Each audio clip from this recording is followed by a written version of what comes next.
আসসালামু আলাইকুম রহমতুল্লাহি ওয়া বারাকাতুহু। এইটা হইল মক্কা শরীফ দাহিয়াতুল কালবির মেয়ে যে জামিলারে পাথর মেরে হত্যা করেছিল, যার এখন সাধারণ মানুষ জিন্দা কবর বলে পরিচিতি বা জিন্দা কবর হিসাবে সকলে জানে। এই জায়গাটাই সেই জায়গা। এখানে দাহিয়াতুল কালবি তার মেয়ে 12 বৎসর সুন্দরী মেয়ে ছিল জামিলা, তাকে গর্ত করে পাথর মেরে গর্তের মধ্যে ফেলে নিক্ষেপ করেছিল। এই কবরটার বলা হয় জিন্দা কবর। দাহিয়াতুল কালবির মেয়ের হত্যা করার কারণে এখানে জায়গাটা বহুত ছিল, এখন জায়গাটা কমাই ফেলছে। আমরা আসছি দাহিয়াতুল কালবির সেই স্মৃতিবিজড়িত স্থান।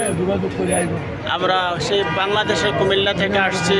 আমাদের সাথে যে মাওলানা মালিক হসকা ফেলার জনাব আইয়ুব খান স্যার, আমি আবু হানিফ সরকার, জনাব আলম ভাই, মাওলানা আবুল কাশেম ভাই, জনাব আবুল কাশেম ভাই সহ বিশেষ আইয়ুব খান সহ আমরা 9 জনের কাফেলার 35 জন থেকে একটা অংশ আমরা আসছি।